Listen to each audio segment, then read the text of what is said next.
Welcome to the Hollow Files, where the forgotten, the cursed, and the unspeakable are brought back into the light. Tonight, we open another case from the shadows. The past, as they say, is never truly dead. It is merely buried, waiting for a chance to claw its way back to the surface. What you're about to hear is not a tale of ghosts in the traditional sense, but of a family, a bloodline marked by silence, ritual, and a darkness that still haunts the remote hollows of Carter County, Kentucky. It is a chilling history of the Callahan family, a saga steeped in dread that still clings to the very air of those mountains. If you find yourself driving through the rugged wilderness, heed the warnings. Beware the road that breaks from the main path and winds its way into the forgotten woods. The locals call it Callahan Ridge. Few dare to go there. Fewer still return. Decades ago, the Callahan homestead stood as a solitary monument on that ridge. Now, it is little more than a skeletal ruin, a shattered frame of brick and timber being slowly consumed by gnarled roots and persistent fog. The land itself seems to possess an eerie sentience, as if it is perpetually watching, patiently waiting. The official records from the 1860s speak of a simple beginning.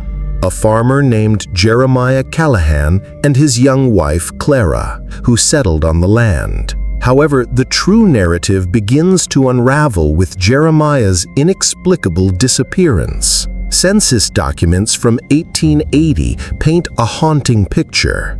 Clara is listed alone with 7 children, all bearing the Callahan name, but with their relationship to her starkly listed as unknown. The local physician who signed Jeremiah's death certificate, citing natural causes, privately documented a far more sinister truth.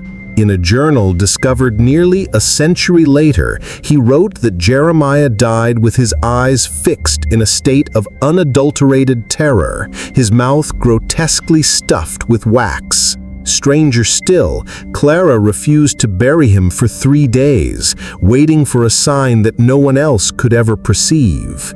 In 1895, a team of railroad surveyors passing through the area left a cryptic warning scrawled in their field books. "Avoid Callahan Ridge. Voices sing from the trees at night in no language known to man." While the surveyors dismissed the sounds as mere hymns, whispers among the locals suggested a far darker origin, a sound that was less prayer and more primal. From that point on, the Callahans seemed to exist as phantoms in the region's history, tied to a slew of unsettling incidents. Unexplained disappearances, the sudden deaths of livestock, wells mysteriously sealed, and a peculiar suffocating silence that would descend upon the ridge after dark. The people of Carter County spoke of "those folks on the ridge" in hushed tones, but no one ever dared to utter the name Callahan aloud. The discovery was a waking nightmare, a thing of morbid beauty that felt utterly out of place. In the summer of 1902, 3 men hired to clear brush along the ridge stumbled upon a ghastly tableau. Hidden among the thickets, suspended from a precarious wooden frame, was a pristine white dress. Its fabric was unnervingly clean, untouched by the decay that permeated the damp forest air.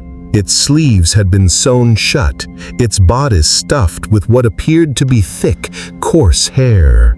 The sight alone was enough to curdle the blood, but it was the message stitched into the chest cavity that transformed unease into outright dread. Written in a menacing red thread that looked soaked in something far more sinister than dye were the chilling words, "The bride returns when the sun is ready." The dress's origin was a source of whispered speculation for years. Some said it was Clara Callahan's own wedding gown, left behind to await a day that would never come. Others saw it as a curse, a warning, or a message from the restless spirits that were believed to inhabit the ridge. That same year, a government nurse named Evelyn Grace was dispatched to survey rural Carter County. Her assignment was straightforward: assess births, infant health, and living conditions. However, her visit to the Callahan homestead was anything but routine. Evelyn's detailed, handwritten notes, later found in a government archive, described a place that was both eerily frozen in time and pulsing with a sinister energy. She arrived on a humid April afternoon. The air was thick and heavy, suffocating, punctuated only by the crunch of her boots on the parched soil. The house itself was crooked and sagging, as if buckling under the weight of decades. A young girl, no older than 12, answered the door. She was barefoot, her dress long and faded, and her eyes were a glassy, unnerving blankness. She was not unfriendly, but distant, as Evelyn would later write. The child never spoke, only watched her with a calm that unnerved me to my core. The girl wordlessly led her inside through dim, cramped halls. In one room, Evelyn found several other girls, all with the same pale, silent demeanor, their eyes intentionally avoiding hers. She saw no men, no boys, only women and girls who seemed imprisoned in a world of shadowed secrets. An older woman sat in a corner, her face caked with white powder like a mask, softly humming to herself. She offered Evelyn tea, but its scent was peculiar, a mix of pine, wax, and a metallic undertone. In another room, a girl held what she was told was a newborn baby. It was tightly swaddled and unnervingly still. Its skin was gray and cold. The girl holding it smiled, revealing a mouth with all of its front teeth missing. At the bottom of Evelyn's notes, the handwriting changed, becoming shaky and desperate. "This is not a family. This is a vault. Something is kept here." 2 days after her visit, Evelyn refused any further assignments to the ridge. She grew pale, silent, and withdrawn until her death 7 years later at the age of 37. The official cause was listed as exhaustion of unknown origin. The Callahan Ridge was never inspected again, but the forest continued to whisper and the shadows continued to watch. Evelyn Grace's departure did not lift the pall of dread from Callahan Ridge. In the days following her visit, a new wave of fear swept through the community. Children vanished without a trace. Livestock were found dead overnight, and the forest seemed to close in on itself, swallowing familiar trails. The homestead was no longer just a house. It was a prison, a cage for secrets that were best left buried. In the years that followed, more unsettling incidents became attached to the ridge. In 1905, a group of boys hunting near the old homestead claimed to have seen a line of ghostly figures, girls in white dresses standing motionless among the trees, their eyes empty and unblinking. When the boys fled in terror, one of them stumbled. When he looked back, the figures were gone. All that remained was a single smooth tooth left in the dirt, still warm, as if it had just been dropped. Authorities received more rumors, vague but deeply chilling. Letters sent to county officials spoke only of those people up the ridge, never by name. A deep, unspoken pact of silence had settled over the hills, a fear so profound that it was never uttered aloud. By 1912, the situation escalated into something undeniable. 2 children, 9-year-old Samuel Crane and 7-year-old Betty Mae Johnson, disappeared while foraging near the ridge. Their trail led to a dry creek and into the pine thickets, where it vanished completely. There were no footprints, no signs of a struggle, only Betty May's bonnet caught in a thorn bush, damp but untouched by the recent rain. The case ignited a firestorm of fear and fury. Deputy Sheriff Thomas Harker, a war veteran with a fierce reputation, was tasked with the investigation. His grandmother had warned him as a boy, "That ridge isn't where God stops watching, it's where something else begins." Harker, a man of action, petitioned the court for permission to search the Callahan homestead, a rare and bold legal move. The judge granted it, but no other sheriff volunteered to join him.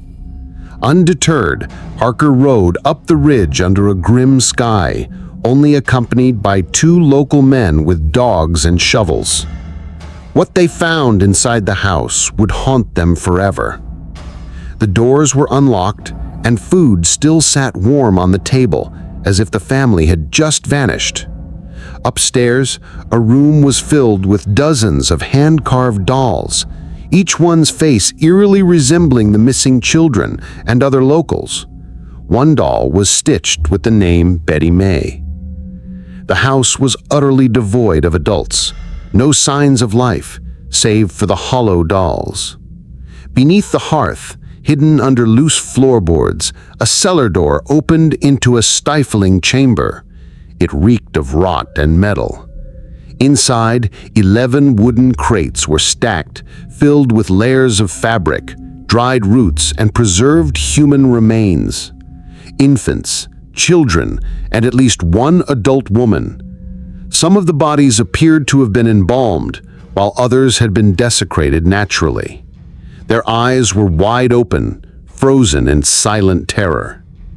The official report was partially destroyed in a courthouse fire decades later.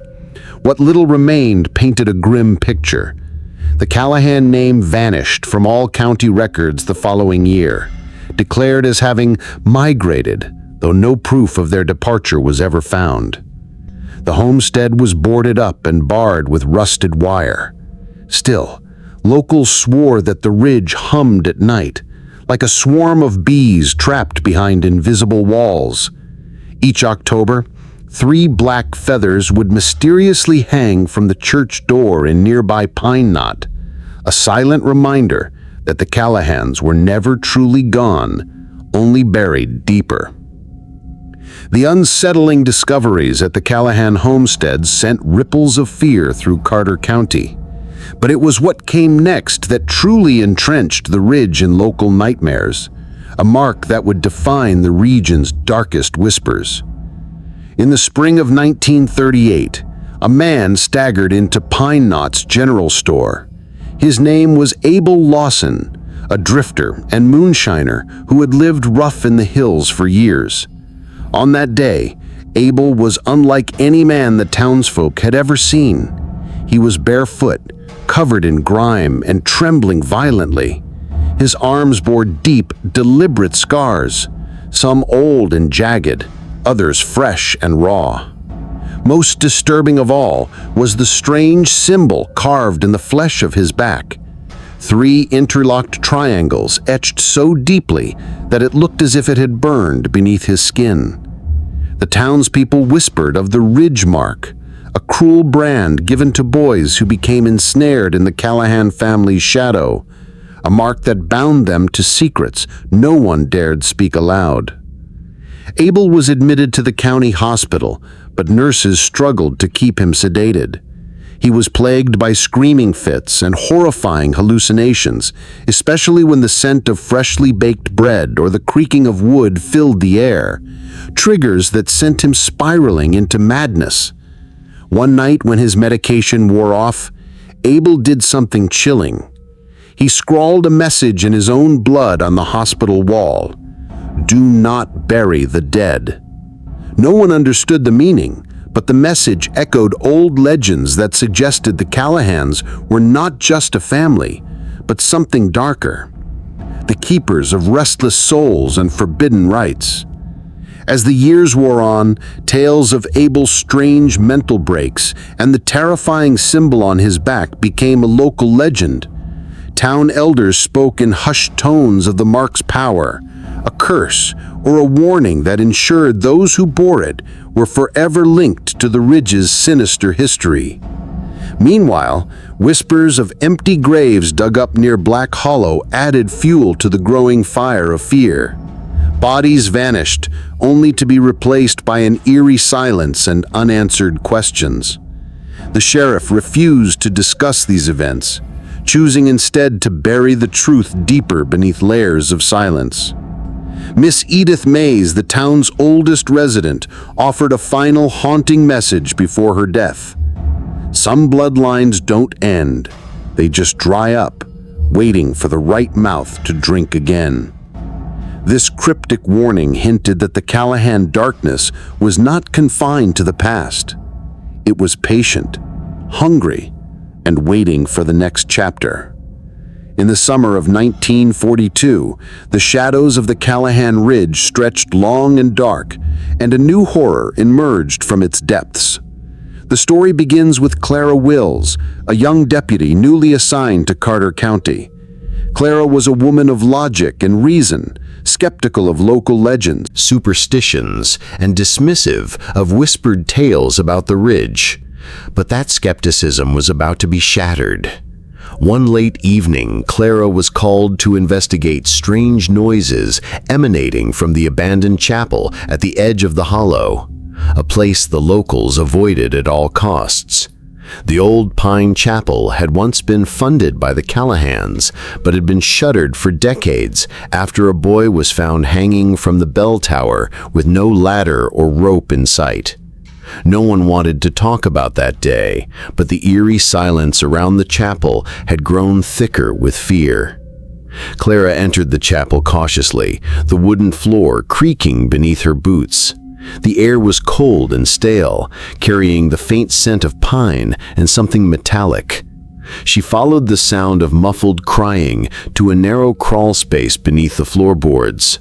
What she found there was something straight out of a nightmare. A girl, no older than 12 but not yet a woman, was curled in the dirt, thin, filthy, with matted hair and eyes that seemed far too old for her young face. But the most horrifying detail was her stitched mouth, as if someone had sewn her lips shut to keep her silent forever. Clara's heart pounded as she reached out to touch the girl's face, but the child flinched and clawed desperately at the dirt. Nearby lay a worn Bible, its pages stained and filled with names, each ending with the Callahan surname. The girl's wrists bore the same strange brand of 3 interlocked triangles that had marked Abel Lawson years before.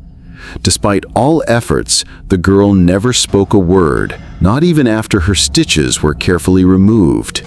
She never cried, never blinked, and when the lights were turned off at night, her heart monitor would spike violently, almost as if she thrived in the darkness. The authorities swiftly intervened, sending the girl to a distant hospital under federal custody. The chapel was boarded up, sealed by orders from higher powers who never offered explanations. Clara was removed from her post within weeks, warned to forget what she had seen. Years later, on her deathbed, Clara whispered a chilling truth to her niece. That girl wasn't hiding, she was guarding something. What that something was remains unknown, but the legend of the silent girl deepened the curse of the Callahan Ridge, a silent sentinel bound to secrets older than the forest itself. The silence that settled over Callahan Ridge after the discovery of the stitched-mouthed girl was uneasy, thick with questions that clawed at the edges of reason. The federal authorities had swept in like shadows, swiftly removing the girl and sealing the old pine chapel behind heavy boards, but the whispers in Carter County grew louder, bleeding through the dense forest like a slow poison. For among the locals, the story was never spoken plainly. The Callahans, once just a name whispered with unease, became something far darker. A bloodline marked with secrets and an unrelenting hunger that seeped into the soil itself. It was said the ridge carried a sound, a low hum that drifted through the trees on certain nights. Some claimed it was the voices of the lost. Others believed it was the wind twisting through hollow bones buried deep beneath the earth. Walter Graves, a no-nonsense contractor with a military background, was the next to encounter the ridge's unnerving mysteries. In 1969, the county ordered the demolition of an old well standing at the edge of the Callahan property. The well had been unused for decades, sealed with rusted chains and swallowed by overgrown weeds. Walter was a man who trusted only what he could see and touch. Yet from the moment his hands brushed the well's brickwork, he sensed something profoundly wrong. The bricks were warm, almost pulsing, as if the earth beneath was alive and breathing. When he chipped away a fragment, a dark liquid seeped out, thick and viscous, smelling faintly of iron and something herbal, an ancient scent that seemed to claw at his senses. Walter pulled back sharply, his skin prickling. That night, his dreams were filled with falling sideways through layers of earth, bone, and twisted roots. At the bottom, a face smiled at him, not its own, but someone else's. The nightmares clawed at him relentlessly, and despite his practical nature, he refused to return to Callahan Ridge. Months later, a private company quietly erected a second fence around the well. No logos, no explanation. Locals noticed the ridge was quieter, but the dread lingered. Even children dared each other to approach the boundary, but quickly fled, eyes wide with terror. It was as though something unseen watched them, waiting. The eerie calm that blanketed Callahan Ridge was shattered in 1973 by a disappearance that would grip Carter County in fear once again. Two young boys, 9-year-old Jamie Wells and 7-year-old Luke Harrison, vanished into the dense pine thicket near the ridge. It was a sunny autumn afternoon, a day meant for simple adventures, not horrors. The boys had gone out after church, their laughter trailing behind them as they followed a familiar path towards the old Callahan boundary. But unlike before, this time they never came back. Search parties scoured the woods, their calls echoing into the thick canopy with no reply. The only trace left behind was a single shoe, half buried in the damp earth near an ancient thorn bush. Inside the fabric was damp, but not from rain, something colder, darker. Deputy Samuel Price, a veteran with a sharp eye and a cautious heart, took the lead on the investigation. The community was tight-knit, but tense, wary of drawing too close to the ridge. Rumors circulated. Some whispered of old rituals, others of a curse, but no one dared speak openly. Price found something disturbing near the edge of the forest, faint, twisted footprints that didn't match the boys' shoes. They led toward a collapsed cabin, once belonging to the Callahans, long abandoned and half swallowed by moss and vines. The air here was thick, suffocating, heavy with the scent of pine and something far less natural. Inside the cabin, the floorboards creaked underfoot, and broken glass shimmered faintly in the half-light. On the wall, a crude symbol was scratched deep into the wood, 3 interlocking triangles, identical to the mark that had haunted the Callahan name for decades. Price's ease grew. This was no ordinary disappearance. The deeper he delved, the more he realized that the ridge was not just a place, it was a trap, a wound in the very fabric of the land. Locals began leaving small offerings near the church, black feathers, twisted twigs, scraps of cloth, tokens of warning or perhaps protection. The pastor refused to speak of it, his sermons growing fear-laden, growing shorter and more hollow. That winter, a chilling message appeared etched into the frost on the sheriff's office window. "Do not wake the sleeping." The boys were never found. Their disappearance became another dark thread in the tapestry of Callahan Ridge, a place where the past clung like a shadow, and the line between the living and the lost grew disturbingly thin. In the weeks following the disappearance of Jamie Wells and Luke Harrison, whispers began to circulate about a figure who had long been part of the local folklore but rarely seen, a woman known only as Granny Harlan.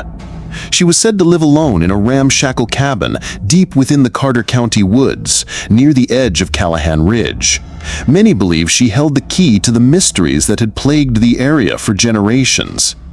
Deputy Samuel Price, driven by a mix of desperation and curiosity, sought out Granny Harlan, hoping she could shed light on the sinister events unfolding around the ridge. The journey to her cabin was treacherous, twisting paths under towering pines, broken fences half swallowed by undergrowth, and the ever-present feeling of unseen eyes watching. When Price finally found her, Granny Harlan was nothing like the frightening figure the stories painted. She was a frail old woman with a lined face carved by decades of hardship and piercing gray eyes that seemed to see beyond the physical world. She welcomed Price inside with a weary nod, her cabin filled with the scent of burning herbs and aged wood. Without hesitation, she began to speak of the Callahan family's cursed legacy. She told him about the strange rituals performed long ago, sacrifices made to bind spirits to the land, and a darkness that seeped through the soil itself. Most chilling was her warning about the veil, a thin membrane separating this world from something far older and more malevolent. "The ridge doesn't forget," she said softly, "and it never forgives. Those who wander too close risk becoming part of the forest's hunger." The boys, she explained, were taken because they didn't listen. Granny Harlan revealed that the three-triangle symbol was a marked place to claim souls and protect the cursed lineage. It was both a seal and a warning. Before Price could ask more, a sudden cold gust swept through the cabin, snuffing out the fire. Outside, the wind carried faint, unearthly singing that sent a shiver down his spine. He left the cabin with a new dread settling deep in his bones. Granny Harlan's words weren't just superstition. They were a desperate plea to stay away, to leave the ridge buried in silence. But the shadows had already begun to move.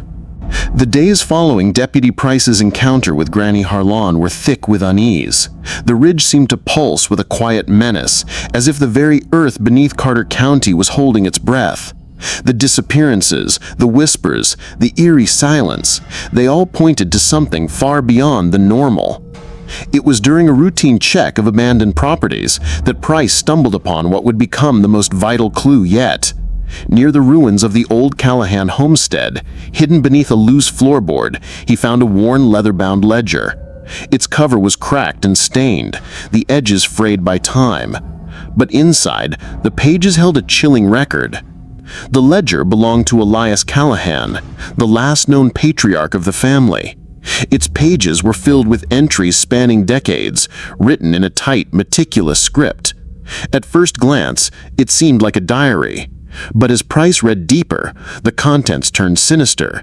There were detailed accounts of rituals, blood offerings made under new moons, strange symbols carved into trees, and incantations whispered to unseen entities.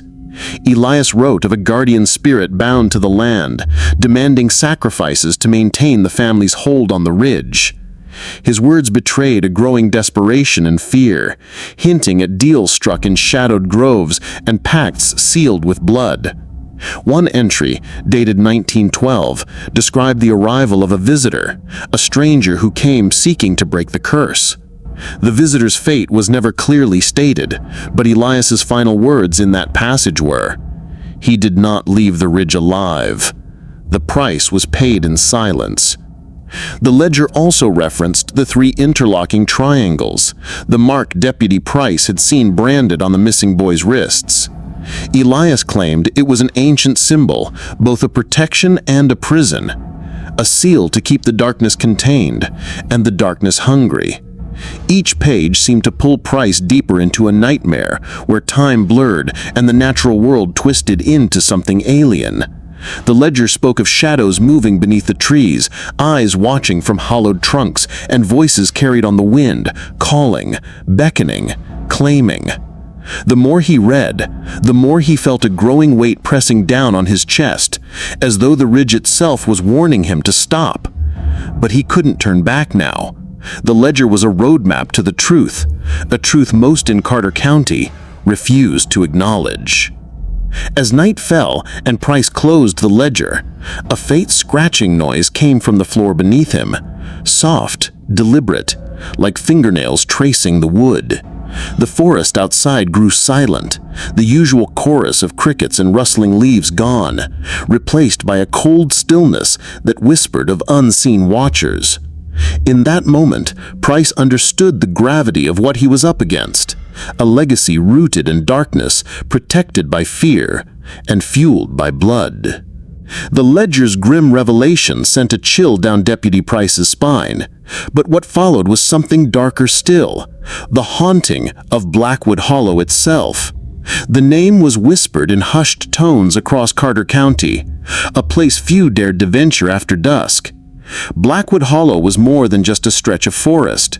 It was a labyrinth of gnarled trees, tangled undergrowth, and shadowed hollows where sunlight never fully reached. Locals spoke of eerie lights flickering between the branches, sudden cold spots that made breath visible even on warm nights, and a faint sound of a lullaby drifting on the wind, a song no living soul could place. Deputy Price learned from old-timers that the Hollow had long been a place where the Callahan family held their darkest rites. Over the years, several children had vanished near its edges, their disappearances unexplained and quietly forgotten by many, but not by all. The family's reputation as recluses and protectors of some terrible secret made even the bravest hunters and loggers avoid the area. One night, Price decided to take his flashlight and recorder, determined to gather evidence for what was becoming more than just a missing persons case. As he crossed into Blackwood Hollow, the forest seemed to close in on him, the trees leaning like silent sentinels watching his every move. His footsteps were muffled by a thick carpet of moss, and the air tasted heavy, dense with something ancient, something waiting. Suddenly, the beam of his flashlight caught movement, flickering white figures barely visible but unmistakable. They were girls, pale and ethereal, draped in flowing white dresses. Their feet were bare, and their eyes were hollow yet piercing. They didn't speak or move closer. They simply stared, their faces a haunting blend of innocence and sorrow. Price's breath caught. The stories were true. A soft, almost inaudible humming filled the air, weaving through the trees, wrapping around him like a chilling embrace. The lullaby seemed to come from everywhere and nowhere, pulling at some deep primal fear inside him. As he turned to retreat, the ground beneath his boots shifted, revealing a half-buried weathered box. With trembling hands, he pried it open. Inside lay fragments of cloth, brittle with age, and what looked like tiny bones, too small and fragile to belong to any adult creature. His recorder picked up a whisper, a voice carried on the wind, saying, "Guard us, remember us, do not forget." Price fled Blackwood Hollow that night, his mind racing with questions and dread. Who were these girls? What terrible pact had bound their souls to this cursed place? And what price had the Callahan family paid or demanded to keep their secrets buried in the dark? As he left the hollow behind, the faint echo of the lullaby followed him, a haunting refrain that would never leave his dreams. Deputy Price's encounter in Blackwood Hollow left him shaken to his core, but he tried to bury the experience beneath official reports and silence.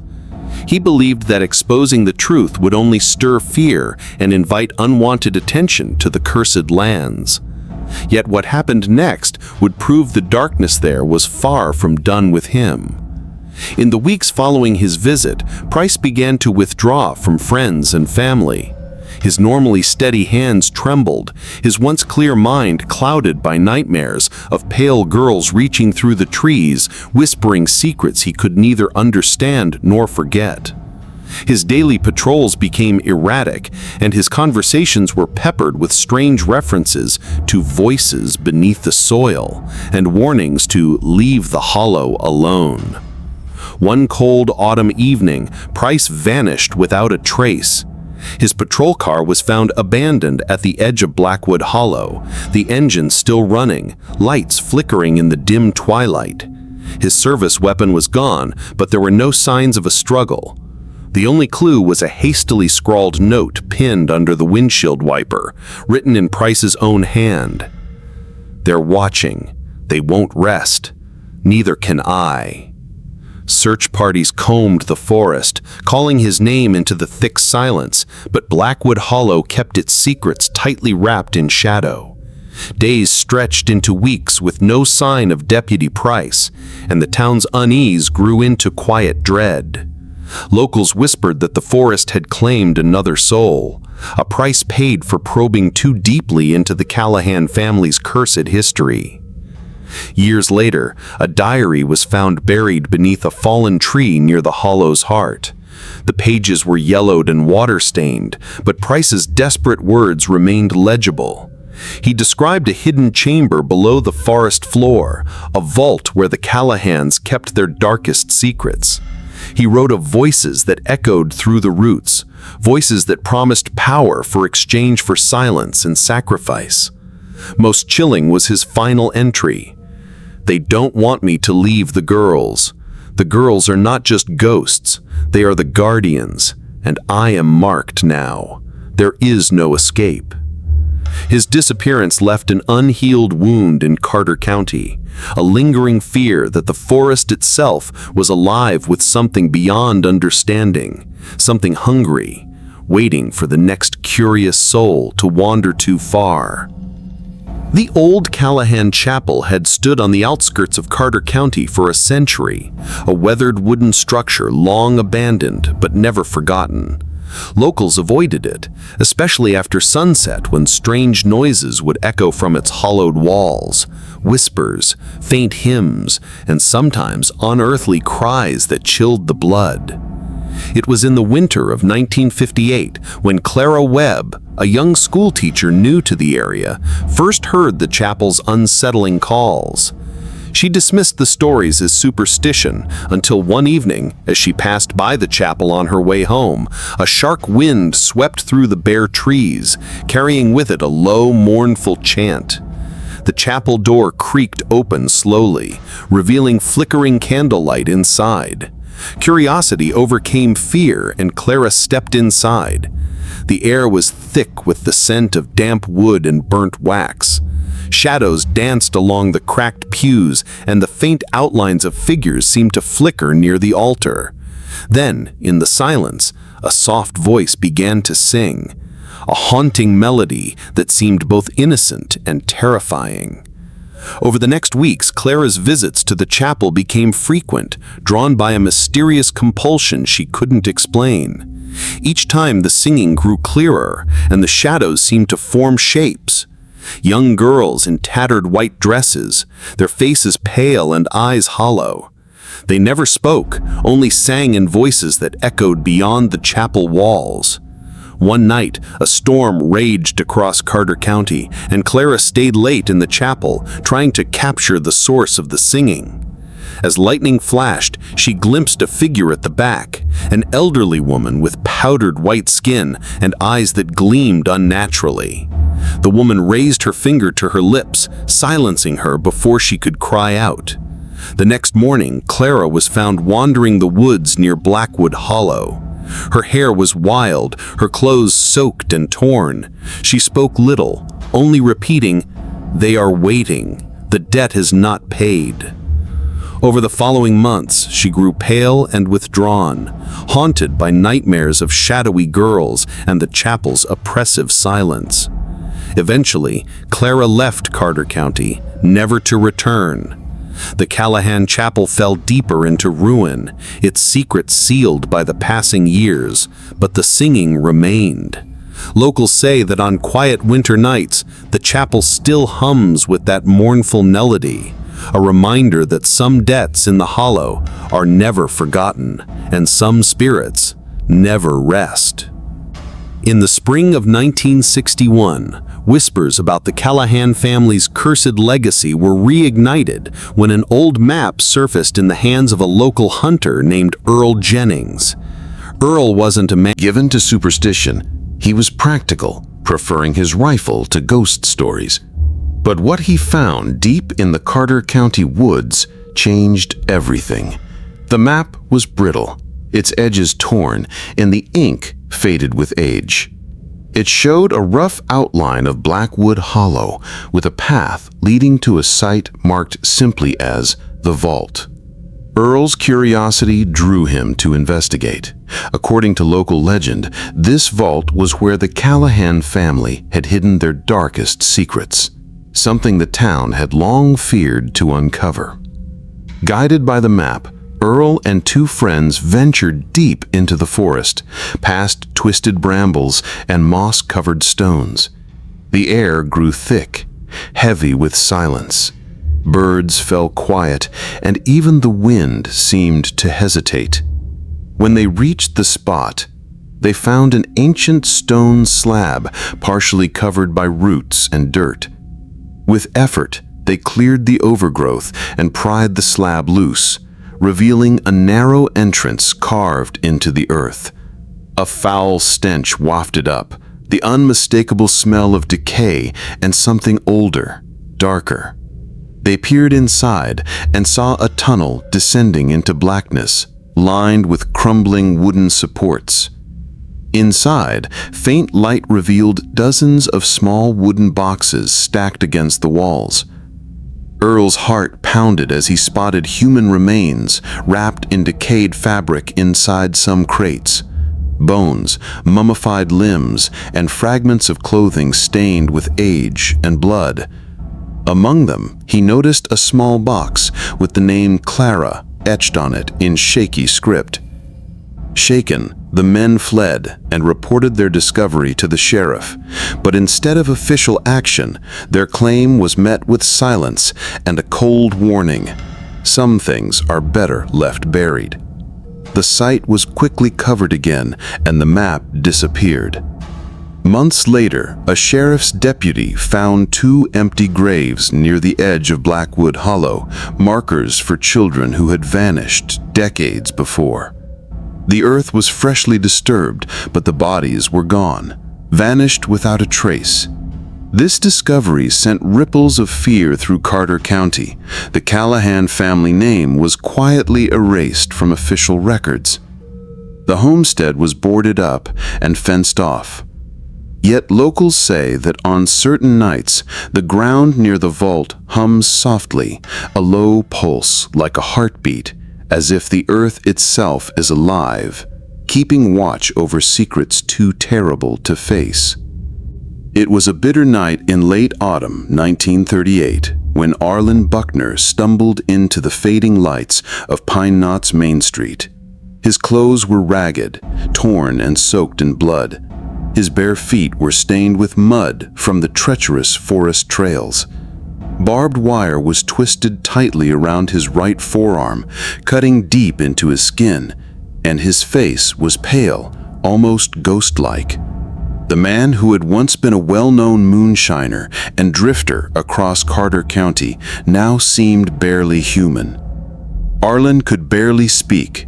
The only words he repeated again and again in a hoarse whisper were, "She watches, even from the dirt." His voice carried a frantic terror that unsettled everyone who heard it. Townsfolk took him in, assuming he'd been the victim of an accident deep in the woods, but the injuries didn't match any such event. The local doctor at Whitley Infirmary examined him closely. There were no signs of burns or chemical poisoning, yet the deep cuts and fresh brand on Arlen's back were unlike anything anyone had ever seen.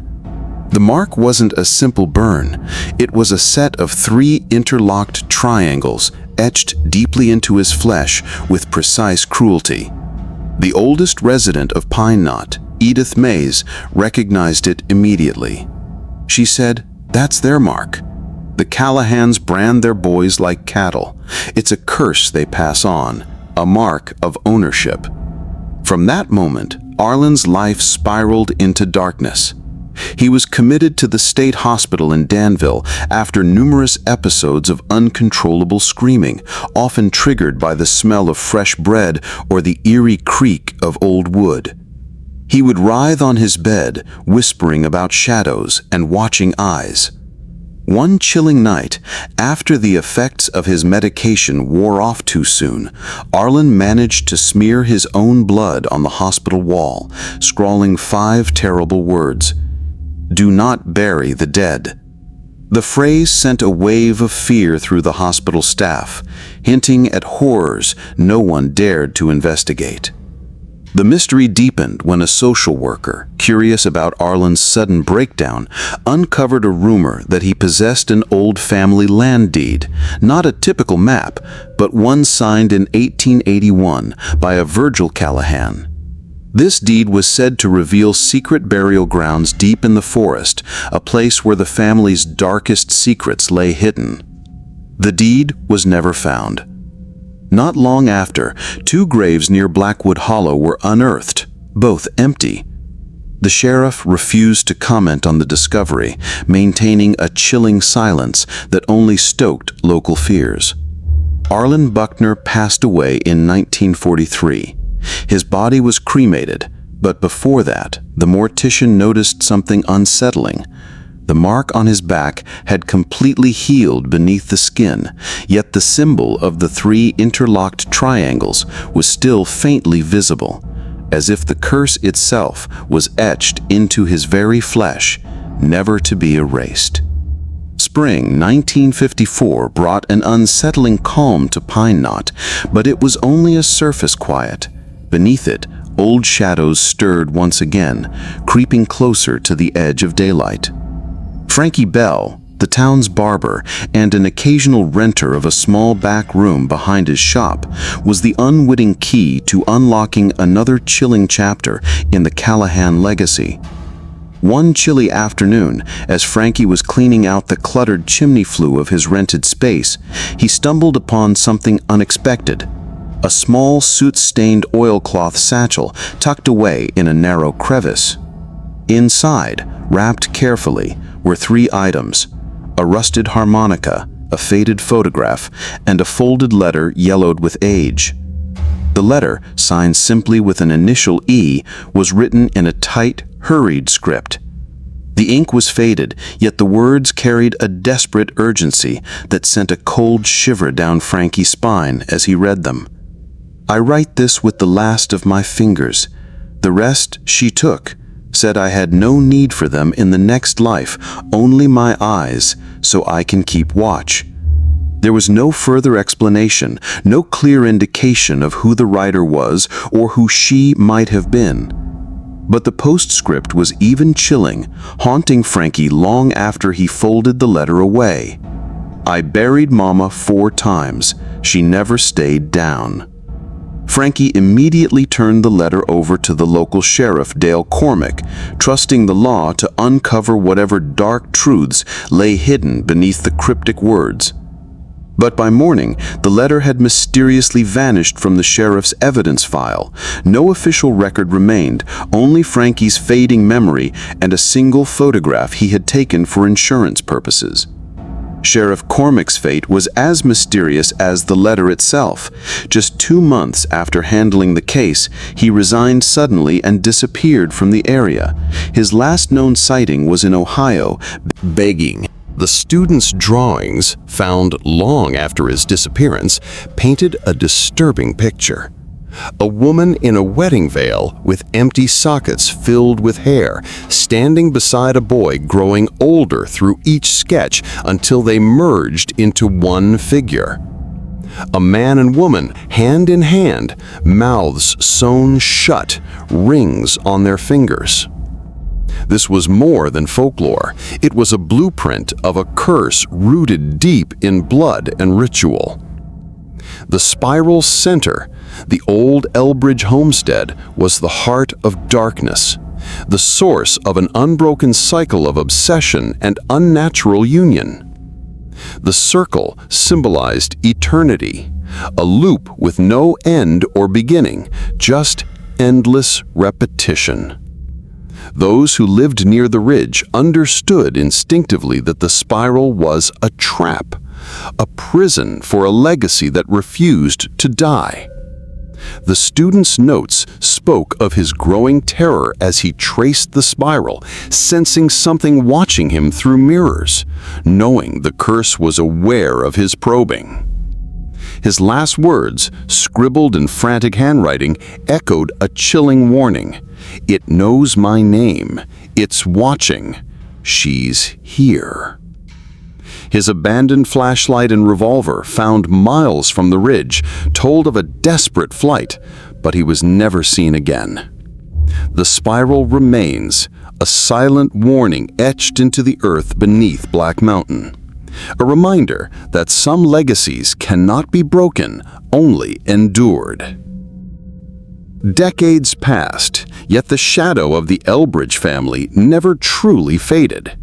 Despite the fire, disappearances, and whispered warnings, a faint but persistent presence lingered near Black Mountain, a reminder that some curses outlive their origins.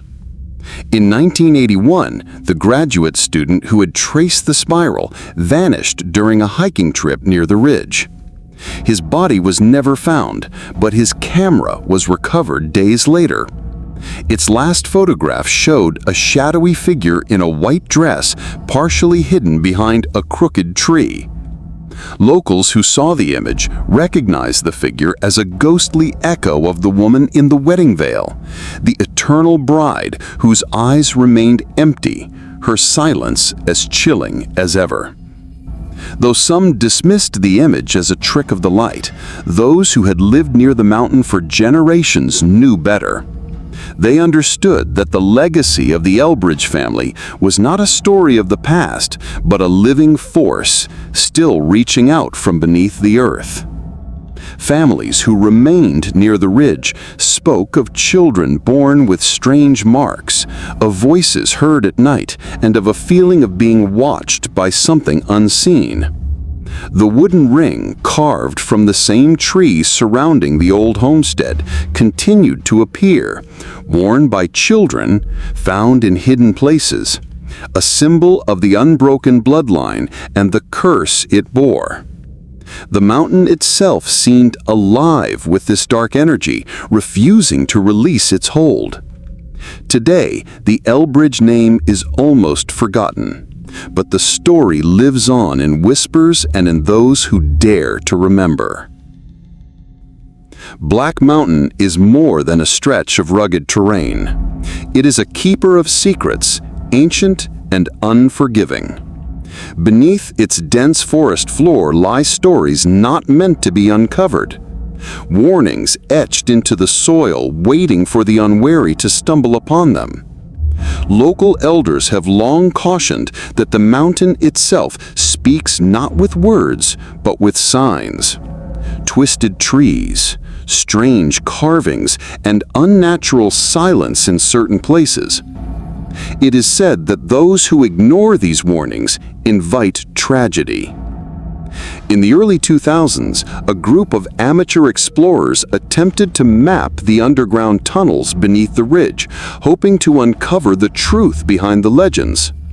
What they found instead were cryptic symbols painted in dried blood, worn wooden dolls eerily resembling the figures described in old Dr. Griggs' notes, and a labyrinth of stone corridors that seemed to fold back on themselves like a dark mirror of the house with no rooms. One of the explorers, a local historian, described the experience as entering a place older than time, where reality twisted and shadows seemed to watch, waiting. Even more disturbing was a small chamber deep underground where a child-sized chair stood facing a cracked mirror. Scrolled on the wall in what appeared to be the same faded red paint was the phrase, "The bride returns when the sun is ready." The explorers fled before dawn, leaving behind the secrets buried beneath Black Mountain. But the encounter only reinforced the mountain's reputation. Some things are best left alone. The mountain's final warnings are a reminder that the locals dared each other to approach the well, but most stayed clear. The stories told of a low, constant hum from the depths, like a swarm of bees trapped behind thick walls. By 1973, the county had erected a second fence around the well. This time, not with official markings, but by an anonymous private company. No logos, no identification, just an unyielding barrier standing watch over the old family plot. The well had become a sealed wound on the landscape, a gateway to something unexplainable. After the unsettling events surrounding the well, the darkness clung more tightly to Callahan Ridge. Locals rarely spoke of the old homestead, but when they did, it was in hushed whispers, tales laden with fear and warning.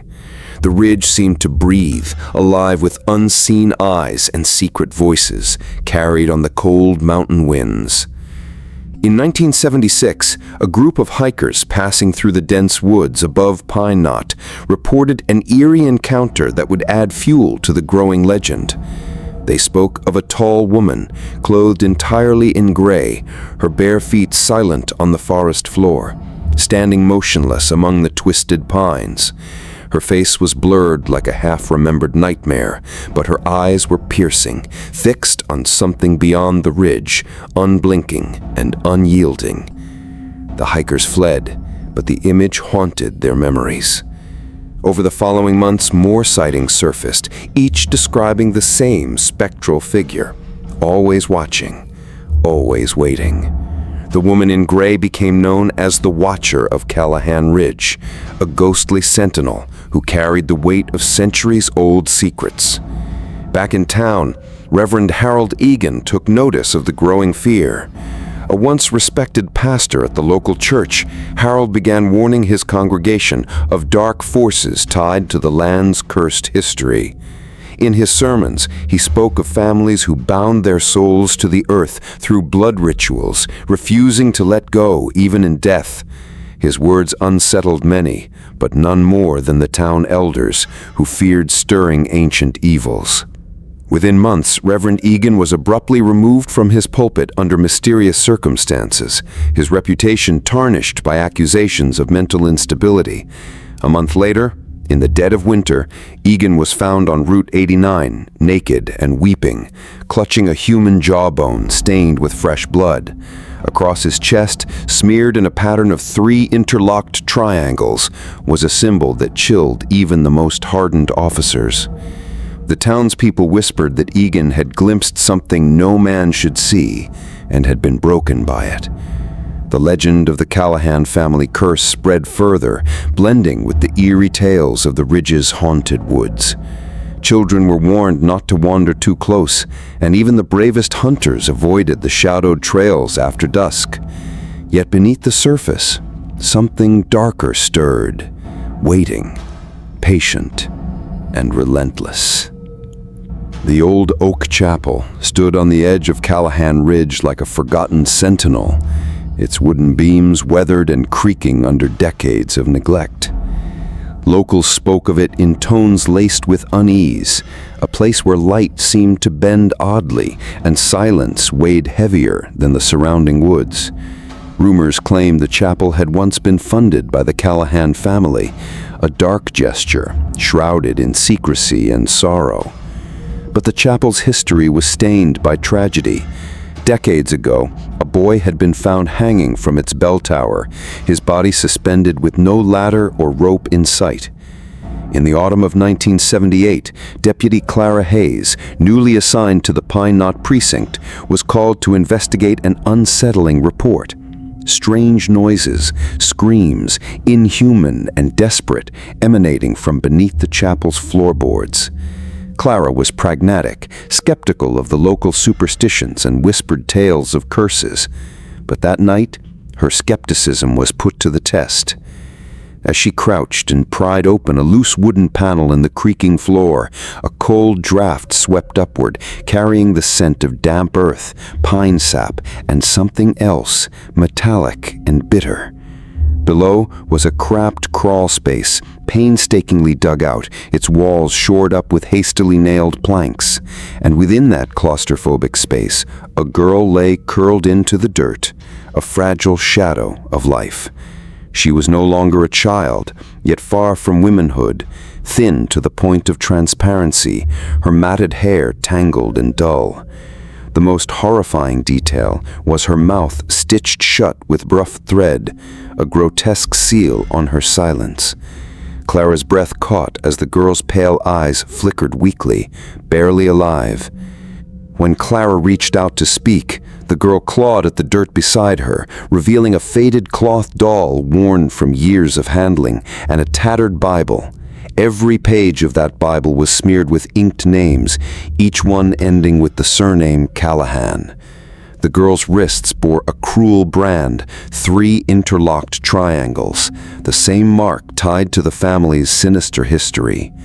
Above her bed, carved deep into the wooden beam, was another mark, an arcane symbol that seemed to pulse with a faint, unnatural glow in the dark. Clara would later describe the space as breathing. The roots above the girl seemed alive, as if guarding something ancient and terrible. Despite medical intervention, the girl never spoke, never cried, never even blinked in a way that suggested recognition of the world beyond the chapel walls. At night, her heart monitor would spike violently when the lights went out, her pupils dilating to an unnatural feline shape, as if she preferred the shadows to any light. Days later, government agents arrived in unmarked black cars, their presence silent and deliberate. They took the girl into custody under undisclosed orders, boarding up the chapel and erasing all official traces of the discovery. Deputy Hayes was quietly removed from the case, reassigned without explanation, and forbidden to discuss what she had seen. Years passed, but Clara's final confession to her niece, recorded in a trembling voice, lingered. That girl wasn't hiding. She was guarding something that should never be found. The old Callahan family well stood at the edge of the ridge like a silent sentinel, long forgotten by most, but never truly abandoned. For decades, it was nothing more than a moss-covered relic, encircled by rusted chains and warning signs from the county. Locals avoided it, speaking of strange sounds and an eerie warmth that seemed to emanate from its depths. The well was said to hum, a low, almost musical vibration, barely perceptible, but enough to unsettle even the bravest. In 1969, after years of complaints from Pine Knot residents about the well's ominous presence, the county finally approved its demolition. Walter Graves, a no-nonsense military engineer from Tennessee, was contracted to oversee the project. Practical and unshakable, Walter had faced danger in combat zones, but nothing prepared him for the unease that gripped him the moment he stepped onto the well's cracked stone. As he ran his hand over the ancient bricks, he swore they were warm, almost pulsing beneath his fingertips like a living heart buried deep beneath the earth. He chalked it up to heat from underground springs, or perhaps an odd vibration caused by groundwater flow.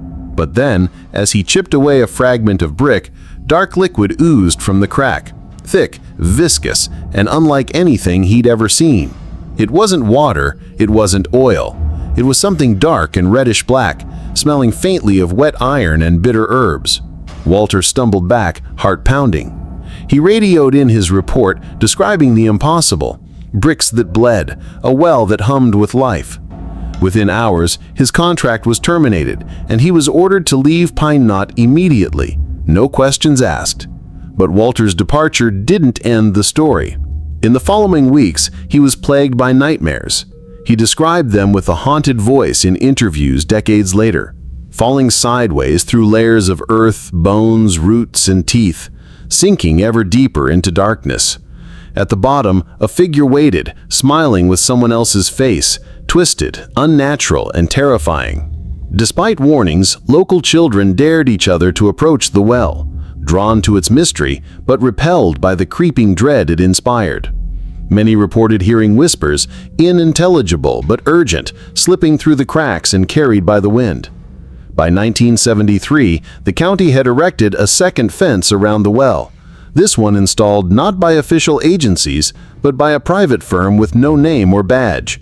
The new barrier was ominous, reinforced with thick steel and razor wire. Nobody knew who was guarding the well now, or why the secrecy was so fierce. But one thing was clear: the well was more than a relic. It was a gate, a prison, a wound in the earth that bled shadows. The small town of Pine Knot had always been a quiet place, nestled between the dense Appalachian forests and winding river bends. But in the late 1930s, a darkness seeped into its heart, turning whispers into fear and suspicion. It all began one foggy morning in 1937 when a disheveled man stumbled out of the tree line behind the town's general store. Barefoot, bloodied, and tangled in barbed wire, the figure was barely recognizable. His name was Arlen Buckner, a known moonshiner and drifter whose reputation stretched across 3 counties. But this wasn't the familiar, scrappy Arlen locals had once known. This was a man broken by something far worse than poverty or jail time.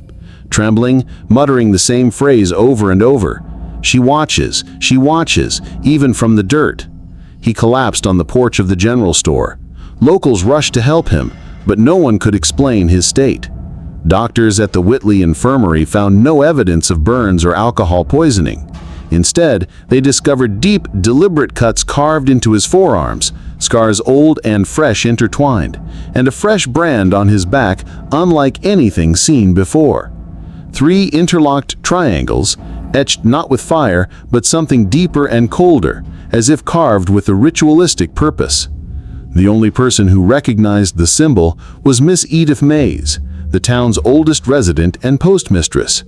Her face turned pale when she saw it, and with a hushed whisper she said, "That's theirs. The mark they gave to the boys they kept." Arlen's mind shattered after that. He was committed to the state hospital in Danville, plagued by screaming fits triggered by the smell of fresh bread or the creaking of wood. Nurses sedated him for days on end.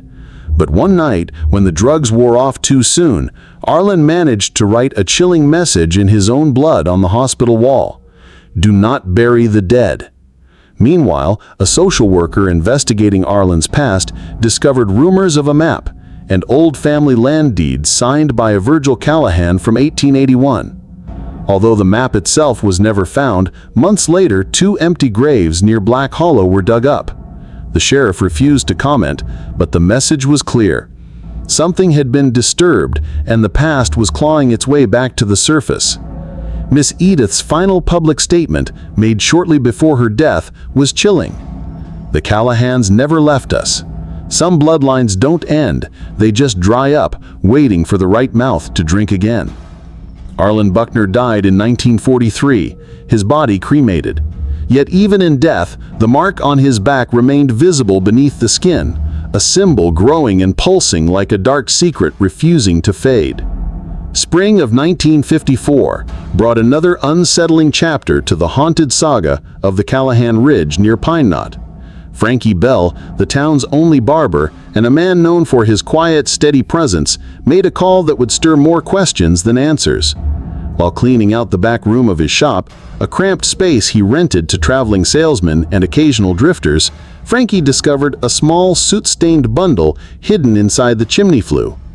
It wasn't the kind of find a barber expects, especially in a sleepy Appalachian town. Inside the bundle was an oilcloth satchel, scarched around the edges but still intact. Within lay a rusted harmonica and a folded, yellowed letter penned in a frantic, cramped hand. The letter was signed simply with the initial E, the ink faded but legible enough to reveal the terrifying message it contained. Frankie read the letter aloud to the sheriff, the words chilling him to his core. "I write this with the last of my fingers. The rest she took, said I had no need for them in the next life. Only my eyes so I can keep watch." The letter hinted at a nameless she, a sinister figure who demanded control, mutilation, and eternal vigilance. But there was more, a postscript that turned Frankie's blood cold. "I buried Mama 4 times. She never stayed down." Before Frankie could press for answers, the letter vanished from the sheriff's evidence file overnight. No records, no investigations, only Frankie's recollection and a grainy photograph he'd taken for insurance purposes. The sheriff who handled the case, Dale Cormack, resigned just 2 months later and quietly left Kentucky, rumored to be wandering the streets of Ohio, panhandling outside churches, a shell of the man he once was. The atmosphere in Pine Knot grew heavier with dread. Later that year, a pair of schoolboys playing along the Cumberland River stumbled upon another fragment of the Callahan legacy, an old family locket, half buried in the muddy riverbank. Instead of a photograph, inside the locket was a lock of hair, jet black, preserved almost unnaturally fresh, as if time refused to touch it. DNA testing was still in its infancy, but the coroner who examined the hair left a personal note. If the hair is as old as the locket, then something unnatural, perhaps supernatural, is preserving it, or someone is. Whispers swirled anew. By 1957, tales told around campfires and in hushed church basements spoke of a strange figure, a tall woman, always barefoot, wearing a gray dress that seemed to blend into the mist. She never moved, never spoke, but her eyes, those unnerving fixed eyes, watched endlessly from the ridge, as if waiting for something or someone.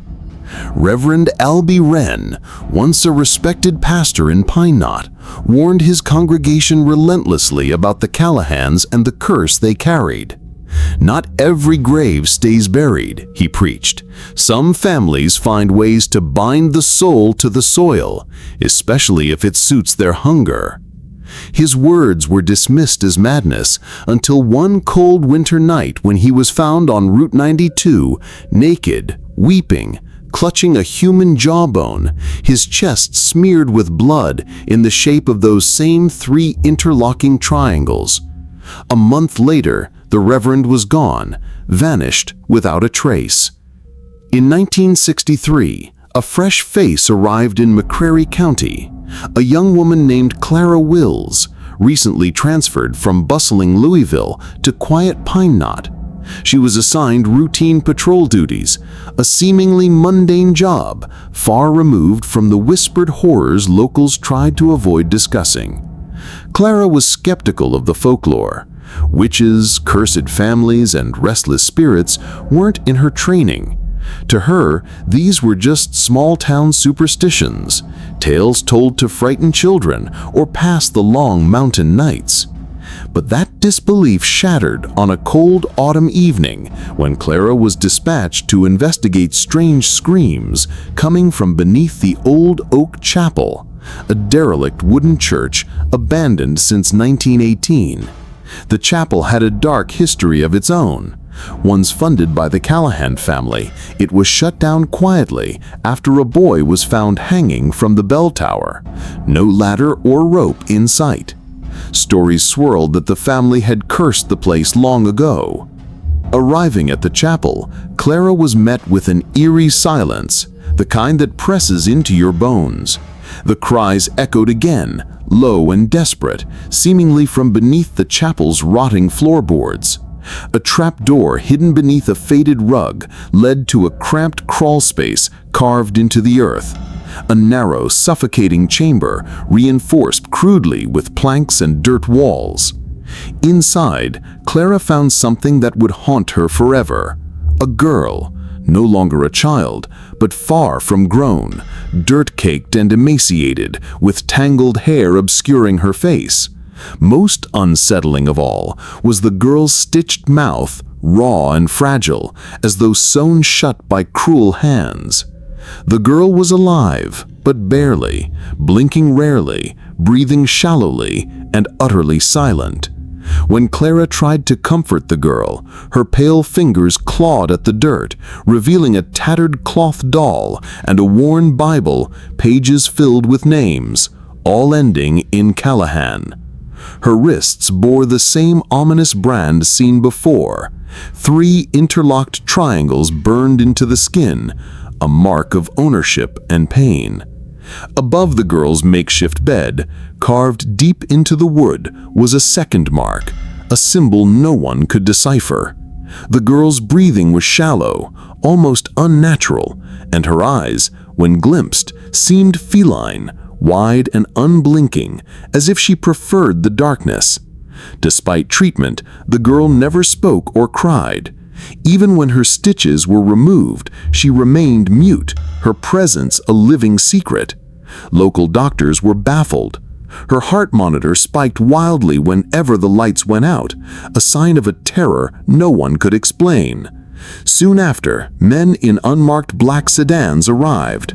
They carried federal papers and quietly transferred the girl away, ordering the church sealed.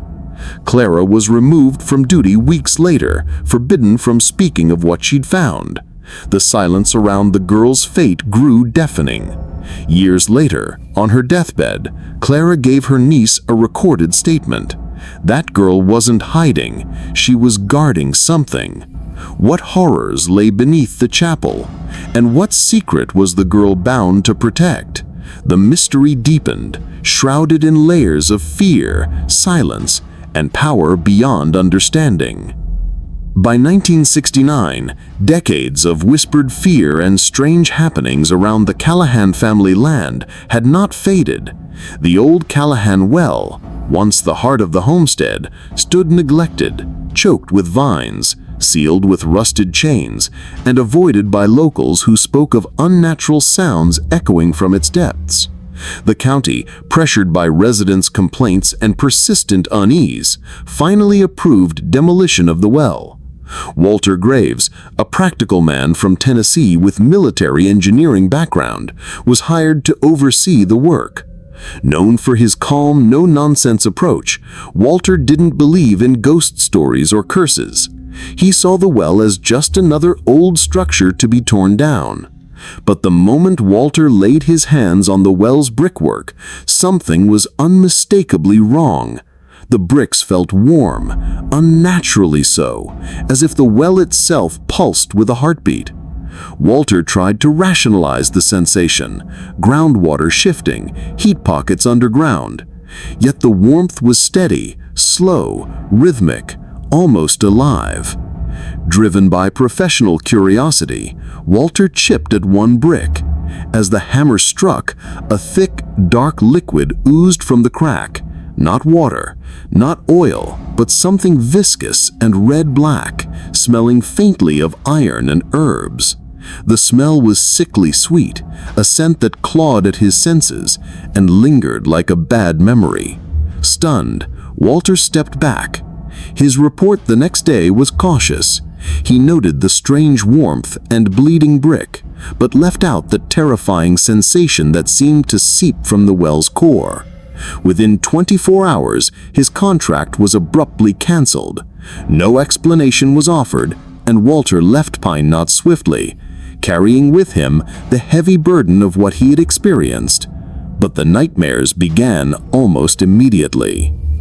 In later interviews, Walter described dreams unlike any he'd ever had. He felt himself falling, not downward into a void, but sideways, as if the earth around him twisted and folded. He sank through endless layers of bone, teeth, and gnarled roots, surrounded by faces that shifted and smiled with someone else's eyes. At the bottom, something waited, always waiting, always watching. Locals, emboldened by the strange incident, dared each other to approach the well. Few lasted long, claiming the air around it vibrated with a low hum like bees trapped behind stone walls. Fearful whispers called the well the bleeding heart of the ridge. By 1973, a second fence had been erected, not by the county, but by a private, unmarked company. No signs, no names, just tall black fencing cutting off access completely, as if the earth itself demanded. Well, be left undisturbed. Walter Graves never returned, but the echo of the bleeding well remains, a dark pulse buried beneath the hills, a hidden wound in the land itself. Spring of 1954 brought an eerie discovery to Pine Knot's sleepy streets, one that would add a chilling final verse to the long, dark song of the Callahan family. Frankie Bell, the town's lone barber, and a man known for his quiet nature and habit of collecting oddities, made an unsettling call to the sheriff one cool morning. While clearing out the dusty back room of his shop, an old rented space used mostly for storage, he found a small, soot-stained bundle hidden deep inside the chimney flue. Inside the bundle lay a rusted harmonica, an oilcloth satchel, and a folded letter, its yellowed pages brittle with age. The handwriting was frantic and cramped, signed simply with the initial E. The letter spoke of desperation and dark secrets. "I write this with the last of my fingers. The rest were taken. I have no need for them in the next life. Only my eyes remain, so I can watch." Frankie's hand trembled as he read the lines describing a shadowy figure, a she who haunted the ridge and whose grip stretched far beyond death. The postscript was a grim echo from the past. "I buried Mama 4 times. She never stayed down." The letter was handed to the sheriff's office the same day, but by morning it had vanished from the evidence files. No explanation, no record. Only Frankie's memory and a faded photograph he had taken of the letter for insurance remained. The sheriff who handled the case, Dale Cormack, resigned abruptly 2 months later. Rumors swirled that he left Kentucky for Ohio, last seen panhandling outside a church, his mind fractured by the darkness he'd glimpsed. Later that year, 2 local boys playing near the Cumberland River stumbled upon another relic, a tarnished Callahan family locket, half buried in the muddy banks. Inside was no photograph, only a lock of black hair, unnervingly fresh despite its age. Though DNA testing was not yet a reality, the county coroner privately noted, "If this hair is as old as the locket, then something unnatural preserves it, or someone." By 1957, whispers grew louder. Hikers in the hills above Pine Knot reported sightings of a tall, gray-clad woman, always barefoot, motionless, her face blurred, her gaze fixed on the ridge as if watching for something long lost. In town, the local pastor, Reverend Albie Wren, warned his congregation with mounting fear. "Not every grave stays buried. Some families find ways to bind their souls to the soil, especially if it feeds their hunger." The Reverend's warnings were cut short when he was declared mentally unfit and removed from his post. A month later, he was found naked on Route 92, clutching a human jawbone, his chest smeared with blood shaped into 3 interlocking triangles, the same symbol that haunted the Callahan legacy. In 1963, fresh-faced Deputy Clara Wills arrived in McCreary County, skeptical of the tales of witches and cursed bloodlines. That disbelief shattered one night when she investigated screams from beneath the old Oak Chapel, a crumbling wooden church once funded by the Callahans and shut down after a mysterious boy's death.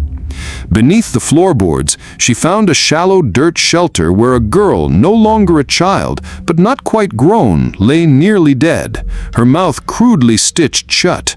Her wrists bore the mark of 3 interlocking triangles, the family's dreaded symbol. The girl never spoke, never cried, and when darkness fell, her heart monitor spiked wildly. Federal agents soon arrived, whisking her away under heavy secrecy and boarding up the chapel forever. Clara was removed from duty weeks later, haunted by the unspoken truth. The Callahan family's shadows still stretched deep into the hills of Carter County. Some say the ridge hums softly at night, and once each year 3 black feathers appear on the church door, silent reminders that the Callahans never truly left. They just sunk deeper, waiting. And so the file is closed. But tell me, would you dare to uncover the rest?